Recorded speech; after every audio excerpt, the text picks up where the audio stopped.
এক তুলসী গ্যাভার্ট পদত্যাগ করলে কিছু যায় আসে না। আচ্ছা ইভেন ডোনাল্ড ট্রাম্প পদত্যাগ করেন, যদি আমেরিকান পুরো জিনিসটা একটা সিস্টেমে চলে। আচ্ছা আপনি ট্রাম্প যদি এক্ষুনি পদত্যাগ করেন তাহলে তার জায়গায় গিয়ে বসবেন জেডি ভান্স। যে ইস্যুতে আলোচনাটা দুপক্ষের মধ্যে চালাচ্ছেন এবং পাকিস্তান মধ্যস্থতা করছে, সেই ইস্যুতে মানে দুই পক্ষই প্রায় 180 ডিগ্রি অবস্থানে আছে, মানে দুইটো পক্ষই বিপরীত অবস্থানে। তিনি একদিকে প্রচণ্ডভাবে জাল দিচ্ছেন, কড়া কড়া কথা বলছেন, এই হামলা চালাবো ওই হামলা চালাবো এরকমভাবে নানাভাবে উস্কানিমূলক কথা বলছেন। আবার আর একদিকে তিনি এই আলোচনার জন্য এত দফা আমেরিকার প্রস্তাব পাঠাচ্ছেন। 40 দিন ধরে 20,000 বারের মতো হাজার হাজার টন বোমা ব্যবহার করে যে দেশকে তিনি নতজানু করতে পারেননি, সে দেশকে তিনি মুখের কথায় নতজানু করবেন।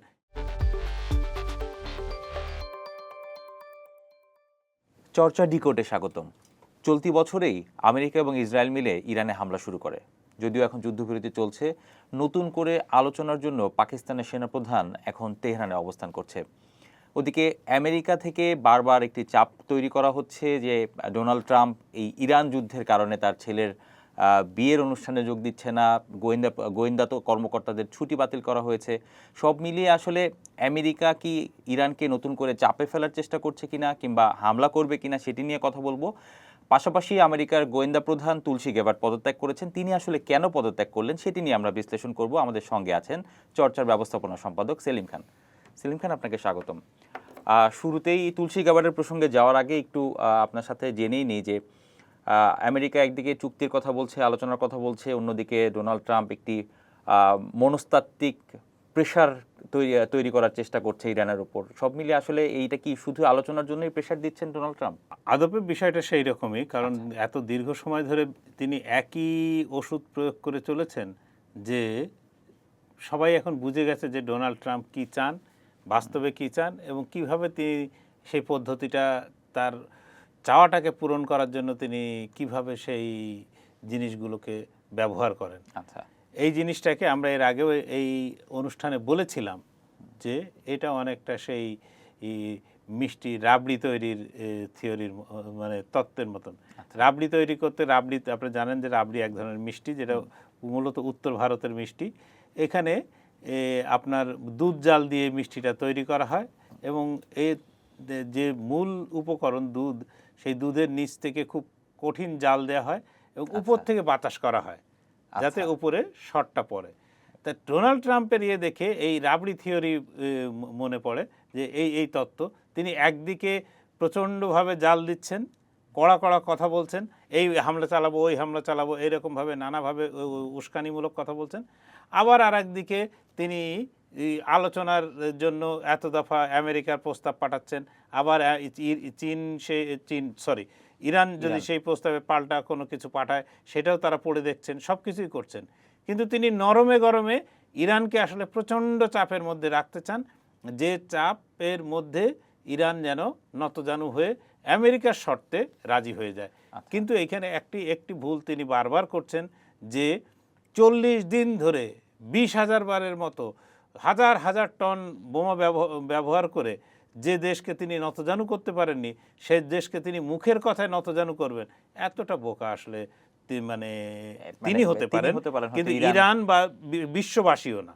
বিশ্ববাসী এটা বিশ্বাস। আপনার কাছে কি মনে হয় যে পাকিস্তান বেশ কয়েক দিন ধরেই চেষ্টা করছে একটি মধ্যস্থতার জন্য, তেহরানে এখন পাকিস্তানের সেনাপ্রধান অবস্থান করছে, এবার কি কোনো চুক্তি কিংবা আলোচনা হতে পারে কিনা? এটা আসলে ডিপ্লোম্যাটিক আলোচনা বা কূটনৈতিক স্তরে আলোচনা সবসময় স্বাগত, যেভাবেই চলুক না কেন।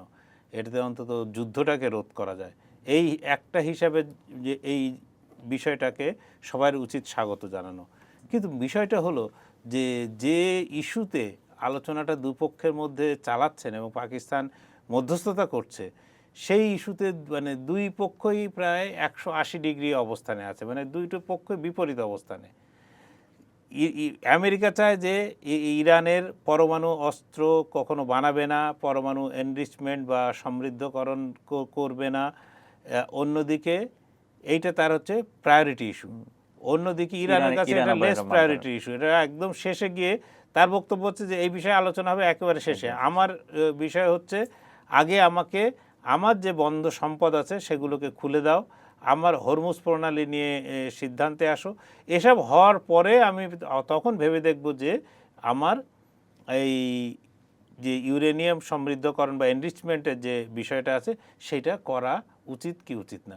তাহলে দুটো দেশ কিন্তু পয়েন্টগুলো ঠিক আছে, কিন্তু দুই দেশের কাছে দুই প্রান্তে, একটা আমেরিকার কাছে যেটা টপ প্রায়োরিটি, ইরানের কাছে সেটা লেস প্রায়োরিটি। ইরানের কাছে যেটা টপ প্রায়োরিটি, আমেরিকার কাছে লেস প্রায়োরিটি। কারণ আমেরিকা মনে করে এই যে আর্থিক নিষেধাজ্ঞাটাকে পুরোপুরি তোলা যাবে না, যদিও তার সঙ্গে চুক্তি হলেও তোলা যাবে না, বা ইরানের যে অর্থ বিভিন্ন বিদেশি ব্যাংকে বিভিন্নভাবে যে জমা পড়ে আছে, যে অলসভাবে পড়ে আছে, সেগুলোকেও এক্ষুনি ইরানকে দিয়ে দেওয়া যাবে না। আচ্ছা সেলিম খান, আমরা আন্তর্জাতিক কয়েকটি সংবাদ মাধ্যমেই দেখছিলাম যে চুক্তি না হলে আবার যুদ্ধের দিকে যাবে ট্রাম্প। ঠিক এই মুহূর্তেই আমেরিকার গোয়েন্দা প্রধান তুলসী গ্যাবার্ড পদত্যাগ করলেন এবং সেখানে তিনি সম্ভবত পারিবারিক কারণ দেখিয়েছেন। তো বিষয়টিকে আপনি কিভাবে দেখছেন? ওনার এই পদত্যাগের কারণটা কি আসলেই পারিবারিক? দেখুন, এক তুলসী গ্যাবার্ড পদত্যাগ করলে কিছু যায় আসে না। ইভেন ডোনাল্ড ট্রাম্প পদত্যাগ করেন, যদি আমেরিকান পুরো জিনিসটা একটা সিস্টেমে চলে। আপনি ট্রাম্প যদি এক্ষুনি পদত্যাগ করেন তাহলে তার জায়গায় গিয়ে বসবেন জেডি ভান্স, এ ঠিক করাই আছে।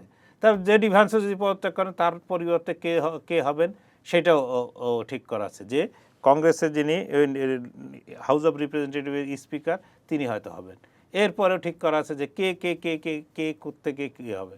তো এক তুলসী গ্যাবার্ড তিনি গোয়েন্দা প্রধান 14-15-16টার প্রতিষ্ঠানের প্রধান হলে তিনি সরে গেলে, কারণ প্রতিষ্ঠানগুলো তো কাজ করছে, তাদের ফাংশনিং যদি ঠিক থাকে তা এক তুলসী গ্যাবার্ডের চলে যাওয়ার কোনো কিছু মিন করে না, কোনো কিছু বোঝায় না। তুলসী গ্যাবার্ড, বরং তুলসী গ্যাবার্ডকে নির্বাচিত করাটাই ছিল সমস্ত মানুষের লোকজনের কাছে বিস্ময়, বিশেষত আমেরিকার মানে যারা রাজনীতি বা আমেরিকা কিভাবে চলে এই বিষয়ে যারা খোঁজ খবর রাখেন, বা আমেরিকার বাসিন্দারাও, তাদের সংবাদ মাধ্যমও দুটো বিষয়, এক হচ্ছে তুলসী গ্যাবার্ড আর এক হচ্ছে FBI director cash Patel.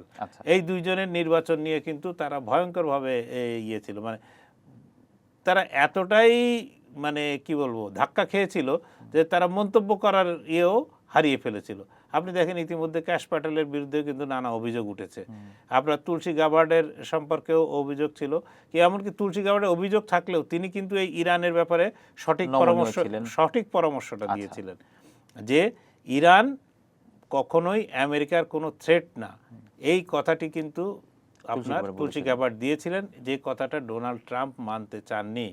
Donald Trump ইসরায়েলের প্রধানমন্ত্রী নেতানিয়াহুর কথায় বিশ্বাস করে তিনি ইরানকে আক্রমণ করাকে শ্রেয় মনে করার কারণে তুলসী গ্যাবার্ডের কথাকে বিন্দুমাত্র মূল্য দেননি। এই দিক দিয়েও তুলসী গ্যাবার্ডের একটা ক্ষোভ থাকতে পারে। তারপরে তার স্বামী যদি অসুস্থ ক্যান্সারে আক্রান্ত হয়ে থাকেন, এখন তিনি কোন স্টেজে বা কিছু তো আর আমরা জানি না। যেরকম আমরা এর মধ্যে শুনেছি যে ট্রাম্পের যে বড় মেয়ে ইভাঙ্কা, তার স্বামী জ্যারেড কুশনার, তিনিও ক্যান্সারে আক্রান্ত। দুইবার তার ক্যান্সারের জন্য অপারেশন হয়েছে এবং এই অবস্থায় কিন্তু তিনি কাজ করে যাচ্ছেন। ফলে এই অসুস্থতার কারণে কেউ যদি ছেড়ে দেন তাহলে তার পরিবারের প্রতি সহমর্মিতা ও তার যে লাইফ পার্টনারের প্রতি তার যে ভালোবাসা, সহমর্মিতা, এটা অবশ্যই প্রকাশ করে। সেলিম খান, তুলসী গ্যাবার্ডের বিষয়টি সামনে আসছে এই কারণে যে আমেরিকা এবং ইরান বিপরীতমুখী দুই দেশ, যখন তুলসী গ্যাবার্ড পদত্যাগ করলেন, ইরান এটা কি প্রশংসা করেছেন এই বিষয়টিকে। মানে আবার আন্তর্জাতিক মিডিয়াতেও বলা হচ্ছে যে নতুন করে হামলাতে সায় দিচ্ছেন না তুলসী গ্যাবার্ড, এজন্যই হয়তো তিনি পদত্যাগ করেছেন। এই বিষয়টিকে কিভাবে? উনি তো আমি তো বললাম প্রথমেই যে হামলাটা ট্রাম্প চালিয়েছিলেন সেক্ষেত্রে তো ওনারা সায় দেননি। আমেরিকা হামলা চালাতে পারে কোথায়?